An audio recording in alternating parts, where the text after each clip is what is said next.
Hi, this is Shlomo Weil. I'm here in Bat Ayin, which is about 12 miles south of Jerusalem.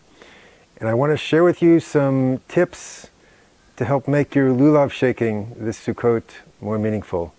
The Lulav is one of the precious gifts that God has given us to observe the holiday.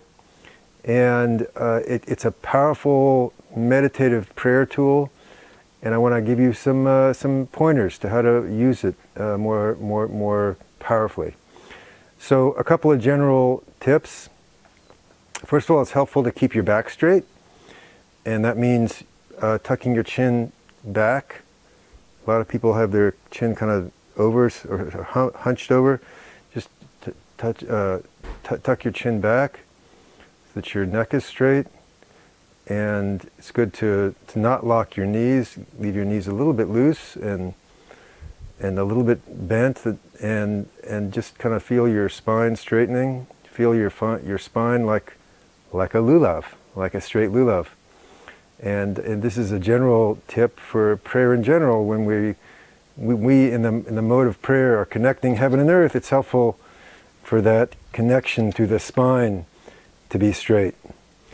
And then the second tip is to smile. Prayer in general has a whole different experience when you smile. It really opens up the heart, opens up the mind. And then the third tip is to take your time. Don't rush. The Lulav and Esrog, they're precious, precious gifts to us, and they really reveal their depth to us only when we give them time and patience. So to begin, first make the bracha, the blessing, which is, Asher Kitshanu b'mitzvotav etzivanu on the Tilat Lulav. If this is the first time that you've blessed the Lulav this year, then you also make a Shechianu v'kiyamanu v'higiyanu l'zman hazeh. So then you put the Lulav and Esrog together towards the bottom of the Lulav and towards the top of the Etrog. And we're going to be shaking in the 6 directions. And the shaking of the Lulav, which in Hebrew is the na'anuim. I love the word na'anuim. It's much better than shaking. Shaking has a connotation of, can be fearful, like a earthquake. But na'anuim is like a shaking that's like a reaching towards, an aspiration towards.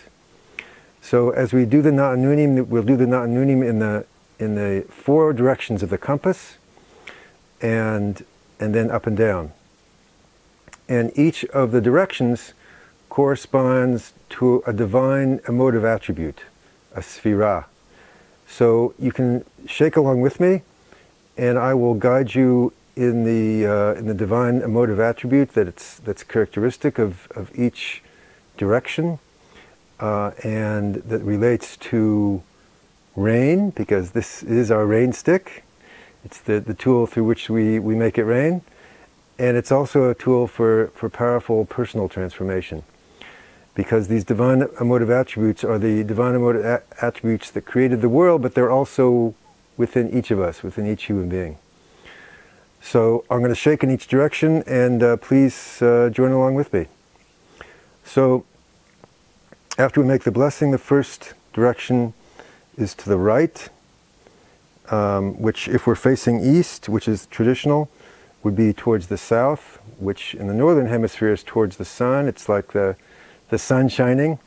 And that's the direction of right here is the direction of chesed. And chesed is the sphira of loving kindness. It's the sphira of love, of desire to give and to nurture and to support. And as we're shaking in the direction of chesed, we're thinking about God's love of the world, God's love of creation that's manifest through the rain. And we're thinking about God's love of being, that God created the world, and God's love of us, that we're here, and God's cherishing of us and wanting to nurture us and support us and make us grow, make us strong.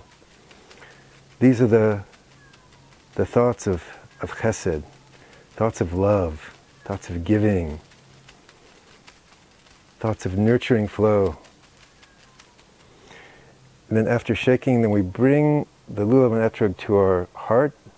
And I found it really helpful to put the lulav directly against the heart and to imagine that the etrog is like a resonance chamber, like it's resonating with the heart, beating with the heart. And you can just imagine that flow of chesed coming into your heart through the etrog and the lulav and spreading through our whole body.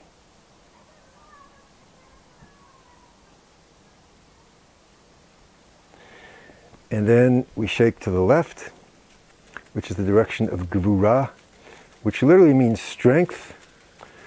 But really the sphira of gvura really is about boundedness. It's about limitation. It's about setting borders. It's about discipline. It's about defining an identity and holding to that identity. It's through gvura that all things take definite form and all things maintain their form. So we can think about, as we're shaking in the direction of gvura, we can think about the rain coming down not as a torrent, not as like a fire hose, but as gentle drops hitting the soil, and each one being absorbed. It's the sphera of limitation that is a limitation that nurtures, that gives form to. So in our own personality, it can be the gevura of discipline, of what it is that we need to be disciplined about this year. What is it that we need to focus on as boundaries for ourselves that will help us grow and develop. And bring that into your heart. Feel your heart resonating with that energy of gvura. And then forward, which would be the direction of west. East. The direction of east will be the direction of Tiferet. And the Tiferet is the sphira of the rainbow. It's the sphira of the integrated, harmonious blending of many different elements into a beautiful picture. Tiferet is also the abundance of diversity and diverse life on planet Earth that's nurtured by the rain. Within us, Tiferet is all the different aspects of our personality that blend together in a harmonious way to form us and who we are. So, and again, as we're shaking, take your time. Just listen to the shaking. And try to imagine that the lulav is speaking to you. And just really listen hard for what the lulav is trying to tell us.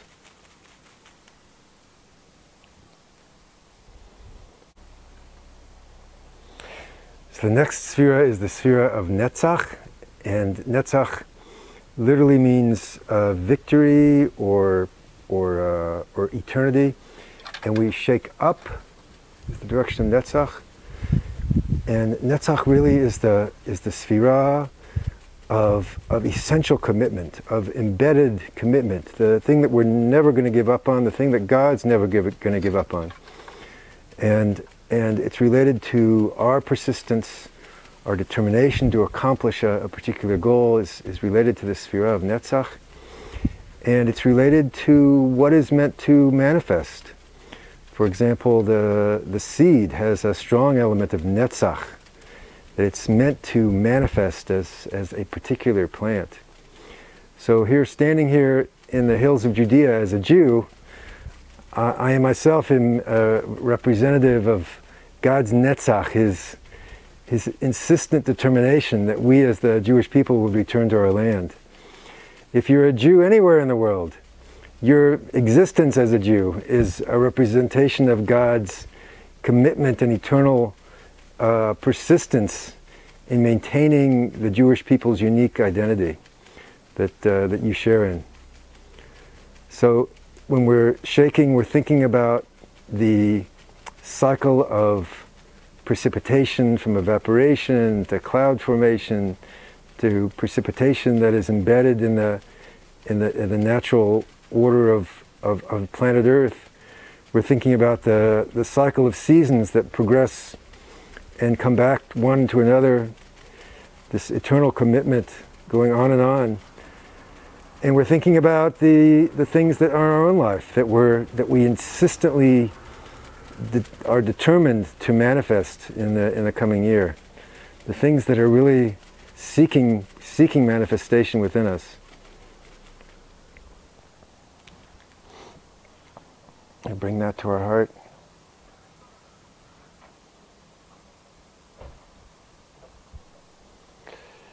And the next sphera is the sphera of Hod.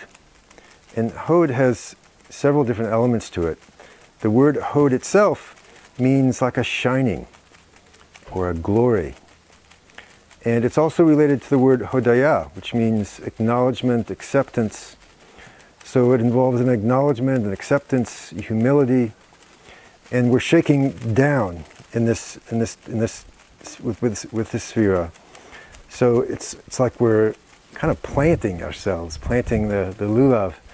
And I like to think of Hod also as like the plants that have to make do with whatever rain and whatever minerals and whatever sunlight that they can get based on where they're planted, and that have to humbly accept those elements and blend them together and come to expression through the plant that they're meant to be.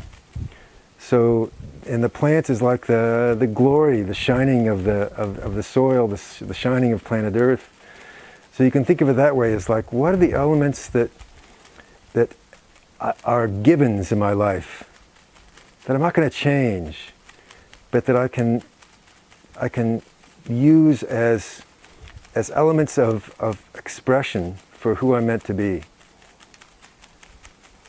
And another general tip, as you're shaking and as you continue to shake, really try to keep your shoulders loose and your arms loose and your body loose.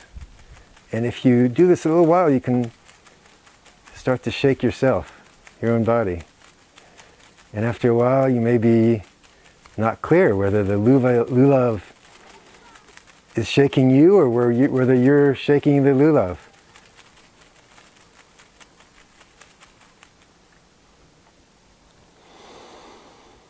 And bring that into your heart.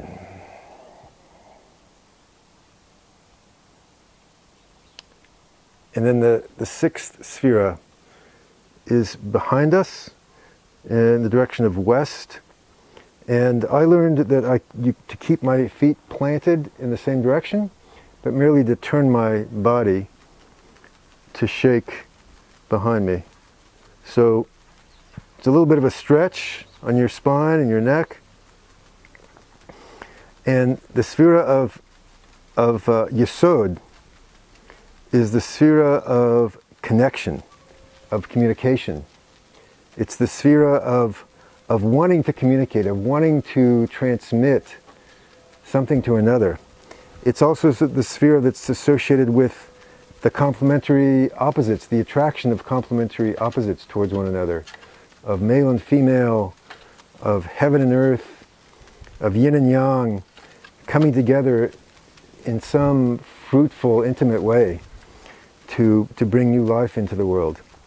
So as we're shaking in the direction of Yesod, we can think about what it is that we want to communicate this year, how we want to communicate, who we want to communicate with, and how we want to transmit what we have to share, and how we want to share with others. The teachings, the life, the the experience that we want to share with others. And bring that into your heart.